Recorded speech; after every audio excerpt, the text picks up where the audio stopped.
Another video, another new loan app or bagong balik na loan app or bagong existing loan app. So, pili na lang kayo doon. Well, itong loan app po na ito, nagbibigay siya ng instant loan offer agad-agad na para bang walang kahirap-hirap mag-apply dito na hindi natin kailangan i-submit yung ating ID. Yes, hindi kailangan ng ID dito. Magkakaroon tayo ng loan offer. At ito pa, hindi siya auto-disbursement. And ito pa, hindi siya 7 days to pay. Pero ang tanong dito, okay ba siya utangan? Okay ba yung interest rate niya? Okay ba siya in the long run? Legit ba siya? So, lahat po yan pag-uusapan natin sa video na ito. Which is, guys, meron tayong sisilipin ngayon at nagbabalik talaga siya. Which is itong si Easy Borrow Loan App na na-feature ko na last year. At nagbago yung logo niya ngayon, ha? Nakot niyo yung attention ko nung nakita ko siya sa isang ads post sa story sa IG. Nakalagay dito Easy Borrow Loan App nga. So, loan app siya kasi meron siyang loan amount, meron siyang repayment, and then only a valid ID is required lang daw and get a loan in 3 minutes. Ganun siya kadali. Easy borrow talaga yung atake niya. Well, anyways, downloadable pala po siya sa Google Play Store. At kung makikita niyo po dito sa Google Play Store, no, kunting-kunti pa lang yung reviews niya. Kasi nga, bagong balik siya or nagbago na siya or nagbago na kaya siya. Kunting-kunti pa lang din yun nakapag-download. Well, anyway, still po, under pa rin po siya kay Wing of Integrity Lending Corporation. Legit siya na nakaregister sa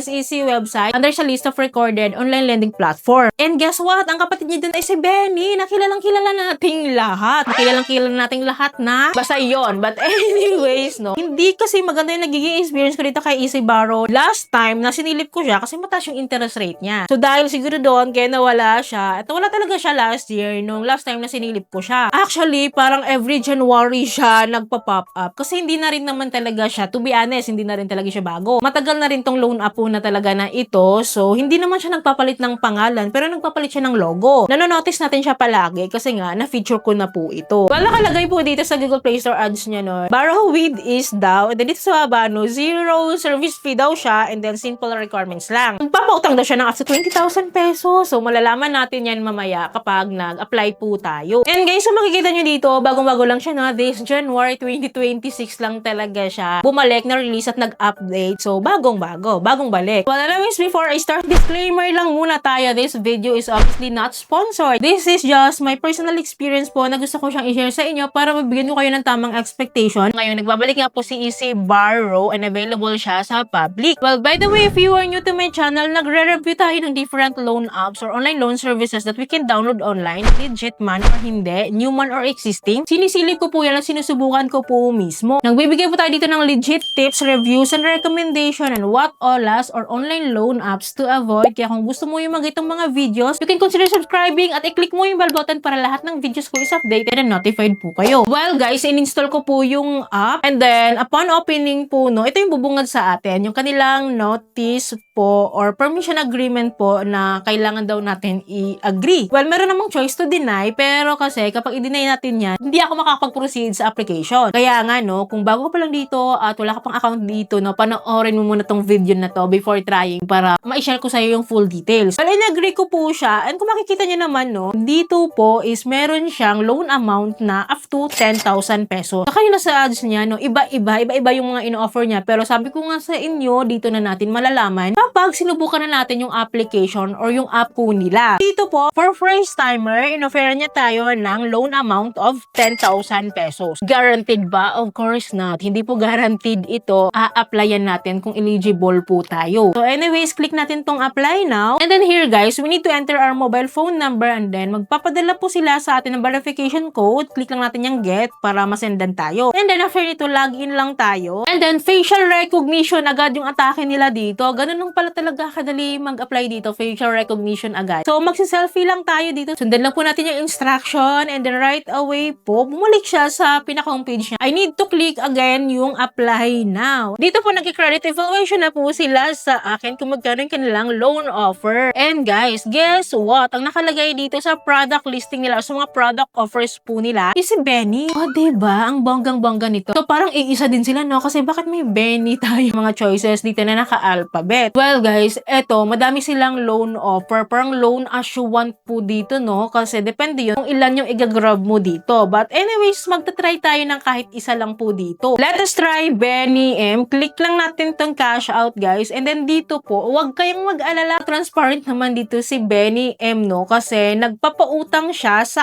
sa akin ng 5,000 pesos. And then, ito ang maganda daw. Hindi siya 7 days to pay. 30 days to pay siya with a 3 installment. Every 10 days po yung payment natin dito. The first installment, 4,000 pesos. Yung second installment pala is seconds. And then, yung third installment yun nila is thirst. Ang spelling to, dun pa lang no, maghihinala ka pa, legit ba talaga? Kasi spelling pa lang mali na. Anyways guys, ganito siya. Don't worry, transparent nga siya kasi alam na natin kung magkano na lang po yung ma-receive po natin. Nakalagay dito sa 5,000 pesos po na loan amount na in-applyan natin, ang ma-receive na lang daw natin is 3,500. Ganun kalala, no? That is because meron silang binabawas na management fee na nag-total po siya ng 1,500. Ito yung mga management fees na yun para alam nyo kung ano yung mga fees na yun. Grabe no, ang dami no. At lumalabas yun ha, na 30% of our loan amount po, yun po yung fees or binabawas nila sa atin. Okay lang ba sa inyo na ganun yung matatanggap nyo na lang no? Sa 5,000 pesos, 3,500 na lang yung marireceive nyo. And then, every 10 days yung payment po natin dito. Well, anyways, no, balik tayo sa mga product listing po nila. So, kahit anong alphabet po yung pipiliin nyo dyan, ganun pa din po naman yung kanilang offer. Or yung amount na marireceive natin, yung mga interest rates, yung mga fees, ganun pa din. Pwede na tayo mag-loan as you want dito as long as po ma-approve po tayo. Well guys, kung ako yung tatanungin nyo, hindi ko siya i-grab. That is because mataas talaga yung binabawas niya na interest or fees po bago po natin na ma-receive yung ating loan. And guys, kung napapansin nyo, alam ko napansin nyo yon na napakadaling mag-apply. Hindi tayo aabot ng 3 minutes of application dito kasi ang hiningi sa atin mobile phone number, selfie lang, hindi po siya nang hingi ng ID natin or mga personal details or other details. Wala tayong nagiging application na ganun. Ganun ka easy borrow nga talaga ito. Ang loan app na ito. Very literal na easy borrow. Pero ang maganda dito, hindi siya auto disbursement. Yun naman yung maganda no. Kahit napakadali ng application, hindi tayo hinihingian ng work information, napakadali. Pero if ever na gusto nyong mag-apply or gusto nyong mangutang dito nyo pa lang naman i-declare yung inyong withdrawal channel or withdrawal account. Ito yung mga withdrawal information nila or mga payment channel nila. Nandito sila GCash, PayMaya, GrabPay, RD Phone Shop, or mLuwinYear. So, pili kayo dyan if ever gusto nyo. So, kung ako tatanungin nyo, since ang dami ko nang nagiging ganitong issue or ganitong loan apps na na-try before na medyo nawindang din talaga ako, hindi ko siya mare-recommend. Obviously, dahil sa interest rate niya, dahil sa amount din na ma-receive. And then, for the short period of time, though hindi siya 7 days to pay, pero ilang araw lang din yung pagitan sa first installment natin, 10 days to pay agad, diba? At hindi natin alam kung one-time payment lang yon. Alaminin natin, mysterious na mysterious talaga siya. Hindi pa natin sure din kung ito talaga yung amount na ma-receive talaga natin. Pero maging mapagmatsyag kayo, alamin nyo po muna, no, yung mga ibang nakapag-try na dito kasi for sure may nakapag-try na dito kasi may mga nakapag-downloads na din. Diyan sa comment section ko sa baba, yung mga nakapag-try po, no, paki-comment down below po yung mga experiences nyo. Let me know your